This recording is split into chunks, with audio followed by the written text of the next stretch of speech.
So my point is that Jesus finally tells his, now, let me say two things about it. Number one, in answer to the original question, why is it that there are times where Jesus says, tell everybody? There are other times where he says, don't tell anybody. It's because it couldn't be more. That's why I say, celebrate the mundane. It's perfectly practical. For 6 months, he's desperately trying to get alone, and he can't do it. And so he tells them, don't tell anybody. Now, this becomes the more important as you get closer to the crucifixion itself, and the enemies of Jesus are working so hard to get him on a cross and so on. He kind of affects a low profile. Now, that makes sense to you? The reason, this is the narrative. You read the narrative, and it's clear that there is a season which he wants everybody to hear. Once they have rejected, and Jesus discerns that they are not going to believe no matter what, he turns to preparing for the cross. And he's going to make his, and at that time, because he has so much trouble, this is Mark 7 and 8, he has so much trouble getting alone, he begs people not to tell. Does that make sense? Now, full disclosure, there's one other time, and it's early in Jesus' ministry, during this period of public presentation, where Jesus tells a man for whom he has done a miracle not to tell anybody. Don't go into town and tell anybody. There, it's a totally different dynamic. The man was a leper. And so by Mosaic law, if you had leprosy, because it was a different disease than what we know today, and you could recover from it. And they had, I think it was essential oils, but that's a whole different thing. But don't get me. But the point is that they could recover. If you recovered, in other words, it was no longer contagious. You remember the priests had been given all this if it was still pus and all this sort of stuff, and so they would go and present themselves to the priest go to Jerusalem and be inspected and do a small sacrifice before they were allowed to re-enter. Well, here's the thing. Generally, if a person recovered from leprosy, like I say, it's still going to have scars and so on, but it's clearly no longer dangerous. What about if Jesus healed you from leprosy? See what my point? I think very possibly, a baby's bottom might come to mind. You know what I'm saying? Well, if that happened to you, what would be your first impulse? You've been living in a cave. You've been having people come out and throw loaves of bread to you for how many months? And all of a sudden, you're going to run back into town. And because Jesus is born under the law, he's faithful to the law, in that case, he says, don't tell anybody. Go down to Jerusalem and present yourself to the priest. That makes sense to you? So it's a different wrinkle. But when you get into that last half, the last year of Jesus' ministry, and especially during that time when he's trying to get alone, you have, that's the reason he tells people, don't tell anybody. It's very mundane. But this is a historical narrative, and those details are hugely instructive, and that's what fleshes out. So let me say one other thing, too, and that is this, folks, honestly, this is kind of a thing with me. But like I say, when those 9 apostles were trying to drive the demon out of the boy, they'd done it many times before, and they said, why can't we do this? Jesus said, because of your little faith. Now, let me just tell you, across the board, if you're going to make sense of that, you have to get past the idea, which somehow has wormed its way into our corporate evangelical consciousness. You have to get that past the idea that faith is a strength. Faith is not a strength. I like to say faith is not Popeye's spinach can. Does that work for anybody else in the room? You know what I'm saying? It's not like we can't do it, we need a greater strength. Faith is an admission, I have no strength. Faith is not, your problem is not weakness, it's pride. And the gift of faith has to do with God bringing you to the end of yourself so that you will in fact abandon your pride and fall into the arms of Jesus. So faith is an admission, I have no strength. Now you take that back to where Jesus says the reason you can't is because of your little faith. Doesn't mean that there's some internal spiritual dynamo that's lost its power or something in them. What he is saying is, you've lost your confidence in me. When you drive demons out, you're doing it entirely in you're trusting that my promise and my enablement, and you begin to wonder if I'm really Messiah. And that's why you can't, because you've lost your little dependence. When you see, I think, and I shouldn't go here, I think maybe the most instructive synonym for faith is allegiance. Faith is allegiance. And it comes out of the Old Testament, because you had this dynamic all throughout the Old Testament where you'd have a king sitting on a hill like a kinglet. You know, he's got a walled city. And nomadic peoples, maybe they're tired of being, they'll come and they will form what's called a vassal treaty. And they will say, okay, we will become your people. We will serve you. You will be our king. And there are two elements to this. Number one, we'll trust you for our security. The big issue in the Old Testament period was marauding armies, marauding tribes of bandits and so on. And so you got the walled city, we'll trust you. And on the other hand, whatever you tell us to do, we'll do it. So faith, the kind of faith that God demands that saves and so on, is allegiance. You take yourself off your throne, you put Jesus on the throne, and what? You're going to trust him. He's your security. You're going to obey him. That really is what biblical faith is all about. All right, that's not our point. All right, any other questions? Anybody? Come on. Yes, I'm going to start. She had her hand up first, and besides, yeah, there. Oh, we got good. How come Jesus could say it is finished before he physically died? Why not say that after he came out of the tomb? Like if the atonement was completed and he was still physically alive, what function does his physical death have as an atonement? Well, if I understand, and come back to me if I missed it, but so the question is, why did Jesus say it is finished before his physical death? I think, listen, as I said, I think the atoning work was done on the cross, and it was that judicial disfellowshipping by the Father, and that did end, and that's why the sun began to shine again and so on. On the other hand, I made the point that I think death is a bit of an afterthought, but it is very much a part of the curse. And Jesus came to endure all that was involved in that. He came to crush the head of the serpent to gain victory over that entire curse. So it was imperative that he die physically. I don't think that the physical death, I mean, I don't know that you can parse it out quite this much, but it seems to me, given the fact that he says it is finished after the 3 hours of darkness, and then he says, Father, into thy hands I commend my spirit. He did suffer physical death, and his body laid lifeless in a tomb for those 3 days. But I think so I guess to answer the question, I think it was necessary that he die. But in point of fact, what we're told by the narrative, by the fact that he does pronounce it is finished after the 3 hours, is that was the truly atoning work. Does that make sense? I think and whenever I say that, I got to kind of stop back and say, now there is some sort of infinitely blessed and real and important divine economy, and God is, and I don't know that we can plumb its depths, but the simple reality is that our sin and our sinfulness is an offense to God. And it's interesting, this is a bit of an aside, forgive me, I'll just be quick, but it is interesting that in Genesis chapter 3, you have Adam sins, Adam and Eve sin, and immediately God steps forward, and he number one, he makes a promise. And that promise is about the seed of the woman is going to break the curse of the sin, right? The curse of sin. But he does something else. That's Genesis 3:15. On the other hand, go away, I don't know what you're doing here. No thanks. Secondly, he makes a provision. And that's Genesis 3, verse 21. I think it's 21. And that's where he gives them coats of skin.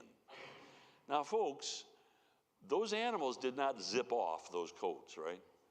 What you have is the shed blood, think about this, of an innocent victim, of God's provision to cover the sin of the guilty party. That is the narrative all throughout the Scripture, everywhere. Old Testament, New Testament, you have a promise of a Redeemer, and you have the provision of a blood covering. Now, here's what's curious. We know that in point of fact, that was one promise, that the one who is promised as the deliverer is also the one whose blood is going to cover it, right?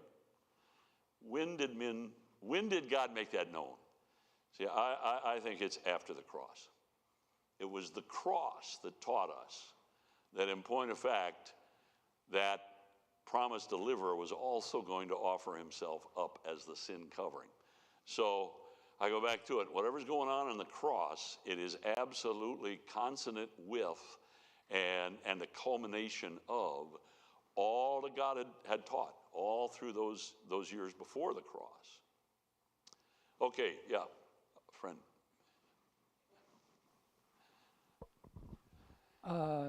Scripture says that Pilate, after talking to Jesus, sought to release him, but didn't. What did the Jewish leadership have on Pilate to cause him to reverse that effort? All right, that's a good question, and you've kind of stepped in. But listen, I could talk about this a long time, but I'll tell you very quickly. Pilate's a fascinating guy. Pilate was an equestrian, which means he came from the second rank of a Roman society. The senatorial rank was the top. He came from he kind of, he enters very suddenly into Roman annals as far as his role and so on. He was assigned as a prefect to Judea and Samaria. Pilate had a protector. And this guy, you don't read about him in the Bible, but he's really important. The guy's name, and by the way, the emperor here is Tiberius. In the nativity narrative, Matthew and Luke's nativity narrative, Octavian, Augustus, is the emperor. But he dies in 13, and now Tiberius is the emperor. And Tiberius, as was often true, he's going to be emperor until he dies in 37. He was the adopted son of Octavian. But he was a man, an absolute lecher. He was a wicked, wicked man who had, on the island of Capri, had his own private estate, and you don't even want to think about it, but just every sort of debauchery and but so he really wasn't very interested in running the empire. And so he had a man, and he was the captain of the Praetorian Guard. Now again, the Praetorian Guard, remember we talked about the Praetorium, and that means the Caesar's personal bodyguards. Now these guys were powerful. They were well cared for because these were the guys who could most easily effect a plot against the emperor. They were trusted. And the guy's name was Sejanus. Now Sejanus was, like I say, he was the second most powerful man in the Roman Empire. And in terms of day-by-day activity, he was the most powerful because Tiberius was all getting himself, drunk and high, and Sejanus was actually running things. In October of 31, now, let me back up. I'm going to answer another question. I think it's important. I said to you before that when you do your little arithmetic, and it's quite straightforward, there are only 2 years which it's really possible. There used to be another one that was considered, but it's really not anymore. The year in which Jesus died, 30 and 33. I will argue strongly for 33. All the evidence is for 33. But having said that, Jesus is going to die on Passover, April 3rd of 33 AD. Well, in October of 31, first of all, Sejanus was Pilate's sponsor. And Sejanus put him there, and for a while, the senior official was supposed to be up in Damascus, and that was empty. And so Pilate was kind of on his own, answering directly to Sejanus, and Sejanus was his good bud and the most powerful man. So Pilate was feeling pretty good about himself for a lot of years because he was a very good administrator. He lasted for 10 years. Usually the procurators or prefect, in his case, it lasts 2 or 3 years. But he was. By the way, time out. You ever hear this guy, Paul Meyer? Can't write without putting my hand down. Paul Meyer. Most of his stuff is really worth your time. He wrote a book on Pilate. It's called Pontius Pilate. I really recommend it. It's really well written. And what is the definition of a good book? It agrees with you, right? And so he has the same attitude toward Pilate that I do. But he actually knows something. But the point is, he's a very competent historian. He's chairman of a major university. I remember which one it was, the history department for many years. Strong believer. But at any rate, my point is that in October of 31, Sejanus was found. And one other thing. Sejanus really resented the Jews. You know, there's a very important book called Roman Jerusalem that just compares the two. And he says, his name is Freeman, and he says that there are different estimates, but somewhere between 1 in every 7 and 1 in every 12 person in the Roman Empire was Jewish. So, I mean, they were everywhere, and they were very influential. And Rome was quite deferential. Rome did not demand that the Jews burn the incense to the Roman emperor. Everybody else had to swear allegiance, but they were allowed not to do that. And Sejanus resented it. And he enacted policies that were very deliberately anti-Semitic, very deliberately difficult for the Jews. All right, so with that background, here's the point. In October of 31, Sejanus it was his birthday. And he was invited to the Senate, where they were going to give him the last few prerogatives that would make him virtually a co-emperor. So he was feeling good about himself.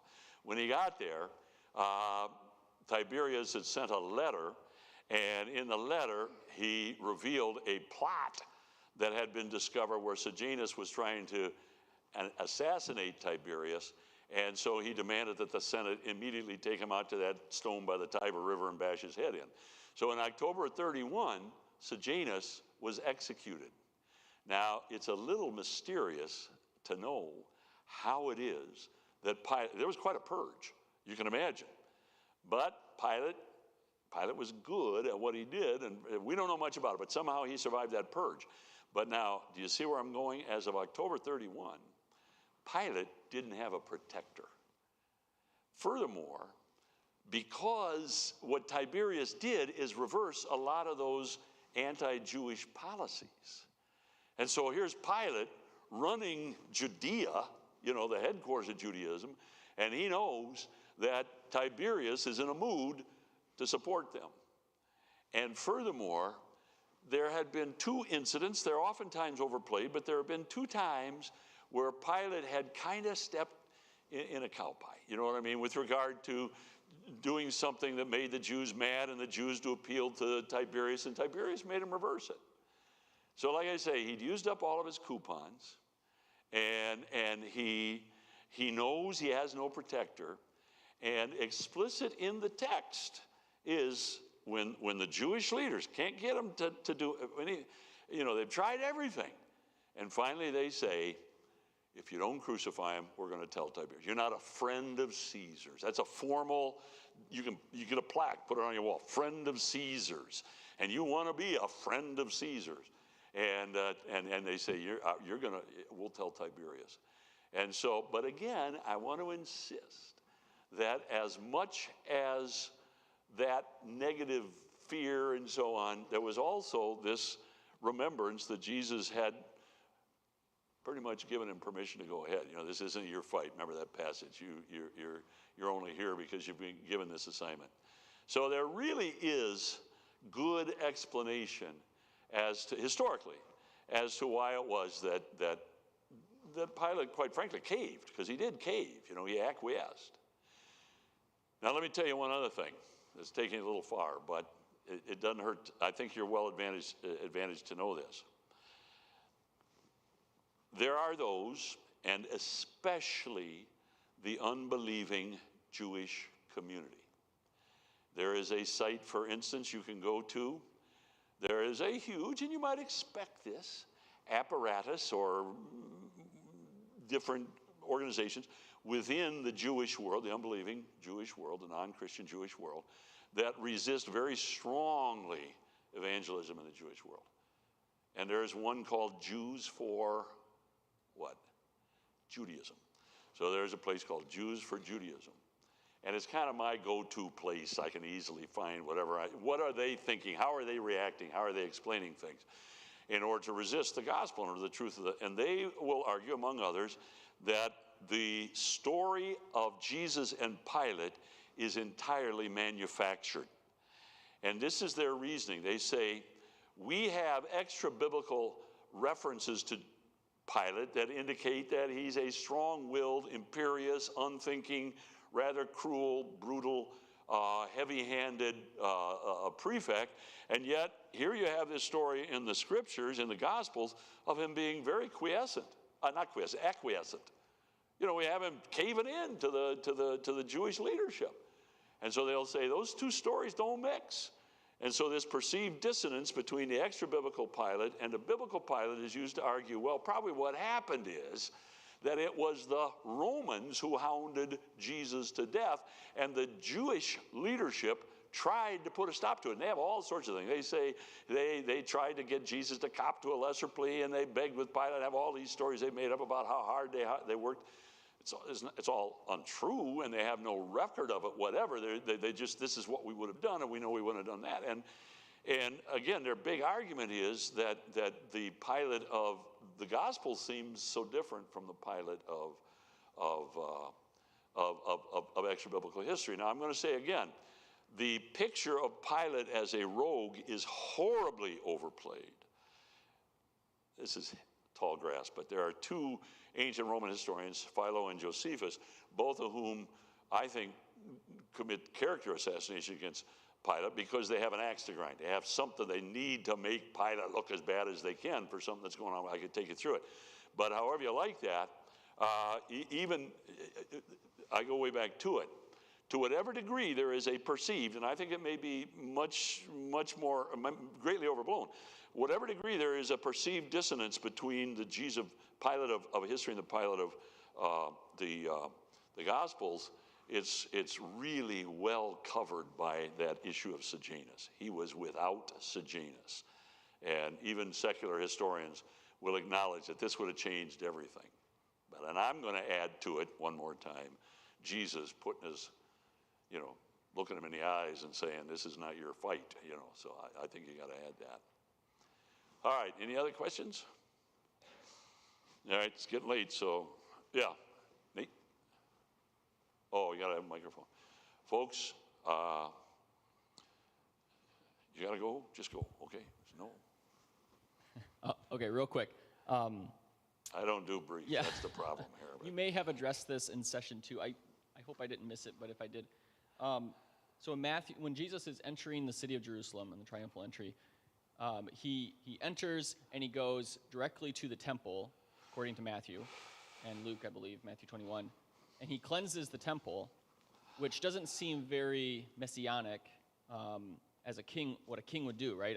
You would suspect that he would go to the gates and storm the fortress Antonio or go to Pilate's residence. Ah, I see your point there.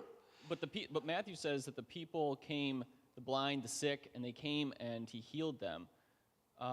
Did this not enrage did this confuse them? Could you speak a little bit to how they perceive that action on Jesus' part? Well, and I was looking for that passage, you remember, but let me take you to this map again. Two things, Nate. Number one, they changed this miserable thing. I can't. Oh, I got to go here. There. Okay. Now, here is the map of the city. Bethany, this is the Mount of Olives. And Bethany, I don't like that black. Bethany is on the backside of the Mount of Olives. The road into Jerusalem kind of goes up north a little ways and then climbs over the Mount of Olives. Now, here's the thing. With regard to his route, you'll often hear that he went in the eastern gate. It's impossible. Number one, we're not even sure there was an eastern gate. Number two, if it was a gate, it was only for priestly personnel, and some people think that that's where the scapegoat was set loose on the Day of Atonement. That's the only reason that gate was there. At any rate, it was no entrance to that gate because you had to make sure, listen, don't go here, Bookman, but there is this remarkable feature of Jewish life at this period called the mikvah. Have you heard of the mikvah? M-I-K-V-E-H. The mikvah is a ritual bath, and you couldn't go into the temple unless you had a token that showed you had been ritually cleansed. And you remember right down here at the base of the city of David, there's a pool called the Pool of Siloam. That's where the man went and dipped, remember, and came up seeing. Remember the John 9, the man blind? Well, that was in the Old Testament, it was Hezekiah's reservoir inside the city, but by now it was a mikvah. And probably on the way, Jesus did, in fact, go and dip himself in the ritual. So my point is, you couldn't just go walking into the temple. There were all sorts of protocols. You had to pass the guard. And it makes no sense. And the other thing is, it's the triumphal entry is about offering and presenting himself. So this is the route Jesus would have taken, absolutely without question in my mind. He comes down. So here he is again on the backside of the Mount of Olives. Now he comes across, and he would have come down the Kidron Valley. It was an important path outside the city walls, and he would have gone in this southern gate. Now, right now, what's going on in Jerusalem right now, it's kind of exciting, and they've been at this for years. Hold on. But right now, they are working on, they have discovered, well, I say they discovered, they dug it out. We knew it was there, and for years, we'd walk a little, there is Herod the Great totally rebuilt this city. He didn't just rebuild the temple, he rebuilt the city, the whole precinct. And the reason again was, this is the biggest cash cow in his world. He wants the Jews to be making these pilgrimages. But you got crowd control. And so he built a beautiful ceremonial walkway. It's actually 2 walkways. It's very broad. There's a kind of a covered drainage ditch in the middle. And they've uncovered these. You can walk them today. I mean, just in the last 2 months, they've opened this. And those are Herodian, you're walking where Jesus walked. Let me just tell you something. But the point is, that's how you got it. You see, the temple, all right, this is more you want to know. But the city of David is right here. That's the city that David occupied. When Solomon built the temple north of the city of David, where's he going to put the entrance? Well, on the southern wall, because you're coming up from the city of David. So even in the days of Herod, you go there today, they point out the gates of Huldah and so on. So tens and hundreds of thousands of people were there. And this is the route they would take. And Jesus takes that route in order to be seen. That's the point is, he's riding in on a donkey. It's interesting. Zechariah says that he came into the city. He is meek and lowly riding on a donkey. I'm sorry, that's Zechariah 9. And we think, well, that's the meek and lowly part, the donkey. The donkey is not the meek and lowly part. Donkey was a royal steed. And I think Jesus is quietly claiming royalty, quietly by riding in on a donkey. It's also in fulfillment of Zechariah. But the point is, he's there to make the case that he is the king. Does that make sense to you? So he would have gone, and I think what it says is, and Mark alone tells us, Peter, that he came up and he went in the temple, looked around, and went back to Bethany. I think that's probably pretty much the whole day. All right, now, so I think that's the route. Secondly, Nate, what was your second question? Just tell me quick. It seems odd that he would go. Yes. All right, very good. And I think there are many ways. As a matter of fact, Zechariah 9:9, it doesn't immediately strike us as all that much. See, predictive prophecies are vindictive. Now, vindicative. Now, they don't want to be vindictive, but they vindicate to the degree that they're unlikely. Does that make sense to you? If I say, what's going to happen next year? Tomorrow morning the sun's going to come up. And you say, well, yeah, you wouldn't exactly be staggered at that. You know what I'm saying? If I say tomorrow the sun's going to come up in the west, you'd get your attention if that happened, wouldn't it? So, that's being a little silly. But that prophecy in Zechariah, your king comes onto you meek and lowly. That's not how kings enter their capital city. Generally, there is an entourage, and there's military, and there are banners and trumpets and whatever in the world. None of that. And I think your point is well taken. I've never thought about it, but generally, he would come and take control of the military occupiers. Jesus does none of that. On the other hand, the big issue is Malachi 3, where it says, and Ezekiel 40. But you have these 2 especially important Old Testament passages where the point is made that Messiah will rule from the temple. Especially that Malachi, the messenger of the new covenant, the messenger of the covenant. There are 2 messengers in Malachi 3:1, but the second one is the messenger of the covenant. That's the new covenant, will come suddenly to his temple. And that's why it was so telling that's part of the strategy behind the Sadducees coming and saying, by what authority to do these things? Because they expect them to say, well, I'm Messiah, read Malachi, you know this belongs to me. But he frustrates them by, using the John the Baptist argument. So, yeah, it's a good point, and I think it's picking up on Zechariah's point that what you might expect, what you would certainly expect in the coming of a king to occupied territory is not only the pomp and pageantry, but also that he would assault the occupiers. But he does. He just takes control of the temple. Okay. Anything else? I'm having all the fun up here, you guys. So if you wait me to run out of gas, you're in bad. That won't happen. But what time is it? Ooh, it's 12:30. Anything else? Last call for questions. Yeah, Victoria? Oh, I'm sorry. Dr. Bookman, you identified the Jews' acceptance,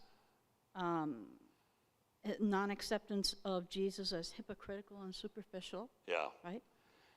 Is it possible that the Jews did not see evidence of evidences of the Messiah they expected? So that is an additional reason why they rejected Jesus? What she's referring to, and I'd invite you to take a look at it, I include in your notes a list of 10 insights, and I just kind of random thoughts that I've had over the years that I think are important to, and one of them is that the point I'm trying to make there, Victoria, is this, that the unwillingness of that generation, leadership and people, Jewish generation, to bow the knee to Jesus' claims is not a function of insufficient evidence. It's not that either the evidence was, as I say, insufficient or ambiguous. Jesus made the claim, and anybody who was honest enough, and this is what I call the Berean strategy. Remember in the missionary journey of Paul, the second journey, he goes to a place called Thessalonica, and the Jews run him out. Then he goes from there to Berea, and it says the Jews in Berea were more, more noble. I like the word, more noble than because they searched the scriptures, that's the Old Testament, to see if these things were so. And, let me broaden this just a bit real quickly. And this is a good principle for you to understand. I said to you before that all throughout his ministry, Jesus made the twofold claim to be Messiah, God come in the flesh. And those two claims are beyond what is easy for us to appreciate, difficult to believe. The claim to be Messiah was disappointing. The claim to be God come in the flesh was blasphemous. Well, think about this. John 20 again says, verse 31, that John is writing that you might believe that Jesus is the Christ. Remember, Christ is Messiah, Christos, Mashiach, same word, the Hebrew and Greek. And you might believe that Jesus is the Christ, the Son of the living God, and that believing you might have life through his name. Now, I like to say that at this point, God in heaven has painted himself into a bit of a corner. Because on the one hand, and I like to say it this way, on the one hand, Jesus made two claims which were on the face of it, both of them, were incredible. Now, folks, forgive me. I beat up everybody, but I always say I may be the last guy in the English-speaking language to know how to use the word incredible, because everything's incredible today. And I'm not going to break you of it, But incredible actually means something. And it's not quite as, that was an incredible sermon. Would it be better for a sermon to be credible? You know what I'm saying? So incredible means unworthy of belief. That's what it means. Now, I know we use it to mean it's so staggering, it's hard to believe that happened, but everything becomes incredible. I heard a guy say, the guy gave testimony in court, it was incredible. I thought, well, let the accused go then, for heaven's sakes. But my point is that Jesus makes two bottomlessly incredible claims. Now, if you don't believe those claims, you're lost. So God has it seems to me, it is up to God to make those two claims, somehow make them not only credible, so that they're worthy of belief, but I think further than that, compelling. So compelling that if you refuse to believe them, he can justly condemn you. This is the point of my point there. And I only know of 2 steps that God took to do this, to take the incredible claims of Jesus and make them not only credible but compelling. And one of them was miracle, and that's what he does throughout the scripture. And the other is remarkable, stunning Old Testament prophecies which could not be counterfeited and which Jesus fulfilled so perfectly, so that if you go back and simply do the Berean thing, search the scriptures, you're going to come away with saying, man, that's exactly what it says. That can't be a counterfeit. Does that make sense to you? So I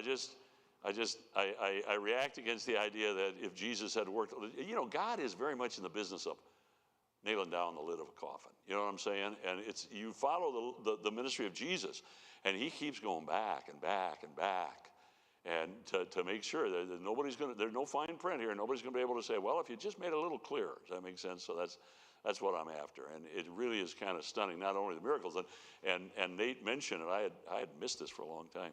That even during the Passion Week on the Temple Mount, Jesus is healing the people who come to him.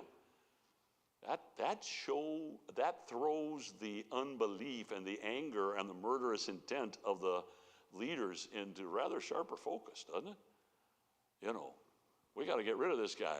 Some guy, walks up and walks away hearing, and we still got to get rid of this guy. I always wonder if, by the way, any of those people had people in their own family. You know what I'm saying? To have people in their own family that got healed. I'm sorry. No, but you're familiar with what the Jews expected of Messiah at his entry, and that wasn't evidenced at the time. Right. So. Well, and what Victoria is referring to, and this gets a little heavy, but I'll say it very quickly. Usually, when you try to reconstruct, when students of the scriptures try to reconstruct the attitude of the Jewish leaders and so on to Jesus, they go to the Talmud. Now, the Talmud is the Encyclopedia Britannica size body of Jewish rabbinical literature.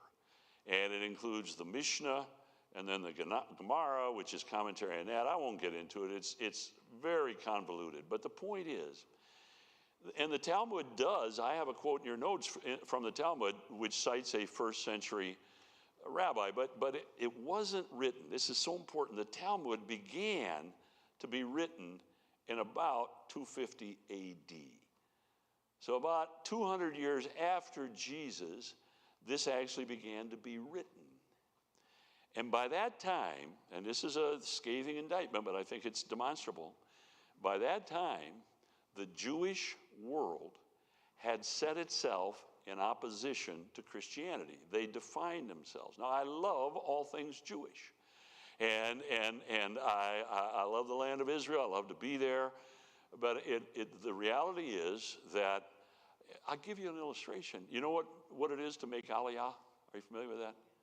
To make aliyah, A-L-I-Y-A-H. It's actually the word that's used again and again in the Old Testament. When you go up to Jerusalem. Aliyah is up. But to leave your home anywhere else in the world and move to Jerusalem as a Jew and settle in to support the home state, that is to make aliyah. It's celebrated. Oh, they encourage it, and it's huge. It's an amazing movement. And they will, and from the time they were formed as a state, 1948, David Ben-Gurion, and it seemed impossible, and they've stood by it nobly. Their policy has been, if you're Jewish and you get off the boat that quick, you're a citizen. We'll find you a place to live. We'll find you a job. We'll teach you Hebrew. We'll give you medicine. We'll train your kids. If you're Jewish, you get off that boat, and you're one of us, unless you're a Christian. If you're an evangelical Christian, to this day, they won't let you in. And you got to get a lawyer, and you got to, it's this huge, hideous, I say hideous, it's just, and it doesn't always work.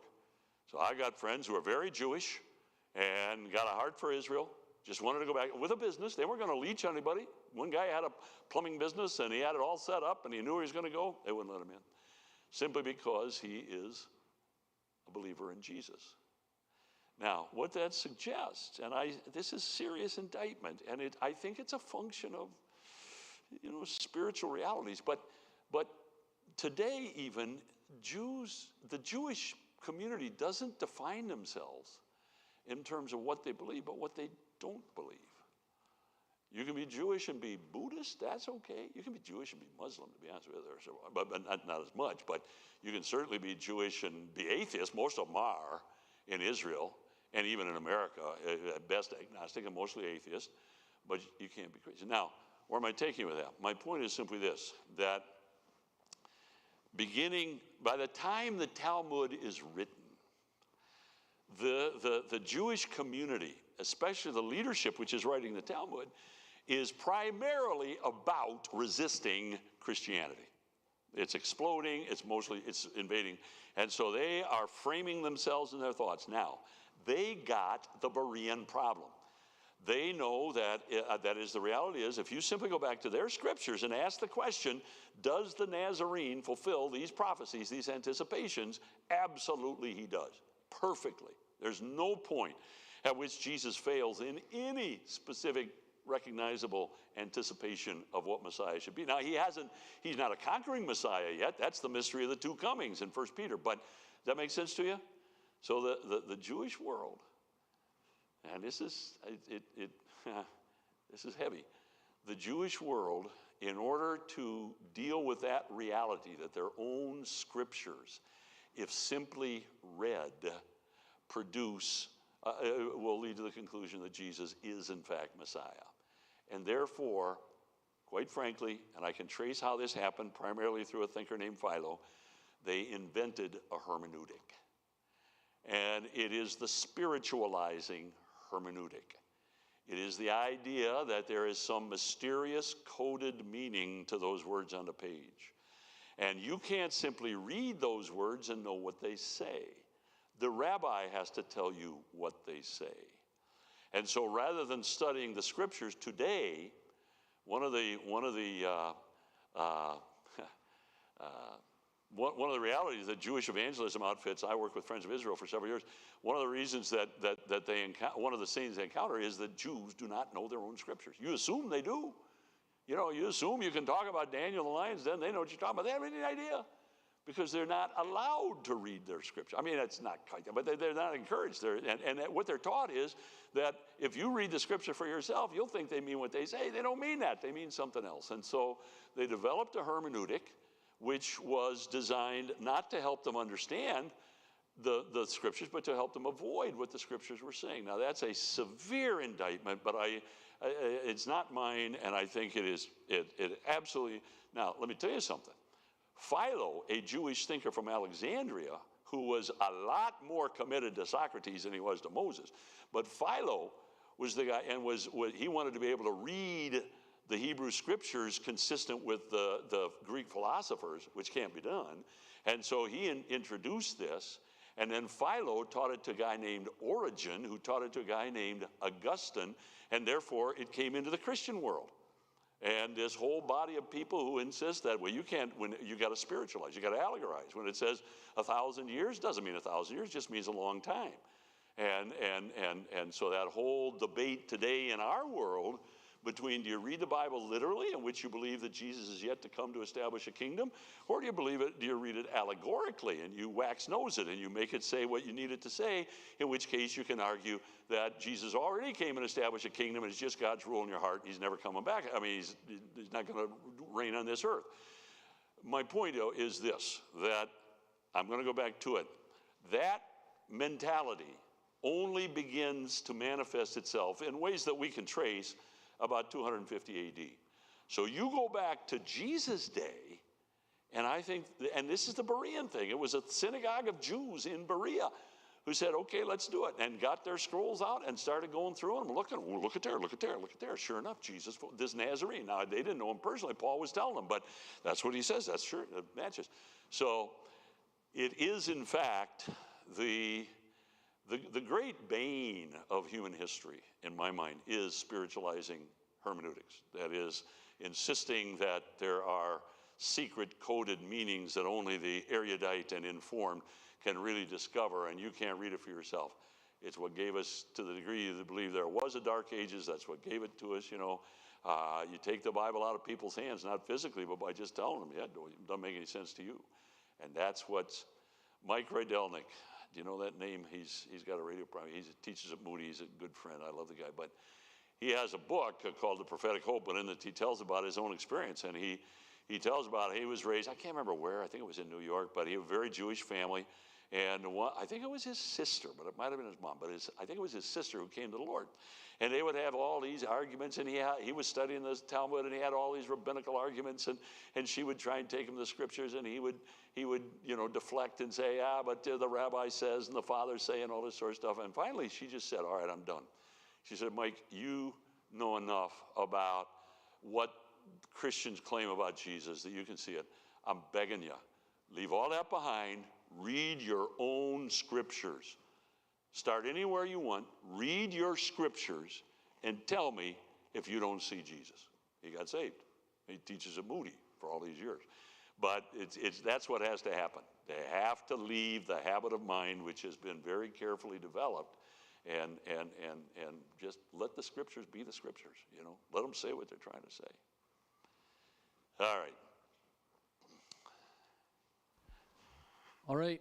Thank you so much, Dr. Bookman. We really appreciate your ministry with us this week. There is an opportunity for you to give to Dr. Bookman to support his ministry and the work that he has done among us. There's a plate in the back on the table right in the center of the room by the soundboard there where you can drop a check or cash. And you can also give online. Just go to our website, libertybaptistmn.org. And there's a link there where you can give, and you can designate there, just select love offering, and you can designate your gift to Dr. Bookman there as well. We will make sure that all of that gets directed to him and to his ministry. Thank you again for your participation in this weekend. I hope it was beneficial for you, and I hope you'll continue to study these things as you've had your appetite whetted for them. I think just as I'm looking at the notes that he gave us, he obviously wasn't able to cover them as thoroughly as he may have wanted to, or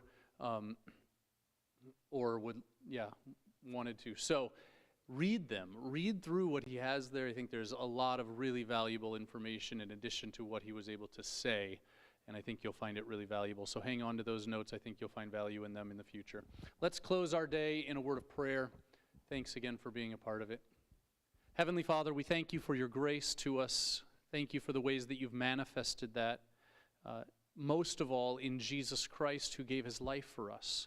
As we consider the wonderful gift of salvation through the blood of Christ, we stand in awe of your mercy and compassion on us unworthy sinners.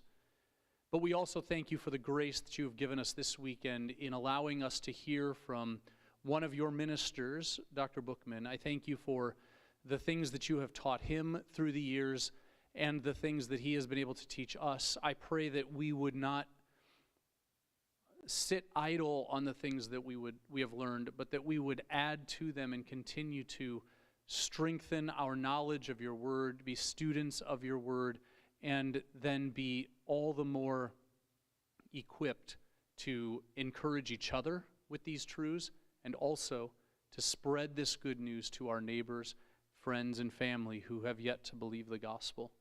Thank you for Jesus, and thank you for these opportunities. Be glorified as we use them to serve you. In Jesus' name I pray. Amen. God bless. Have a great rest of your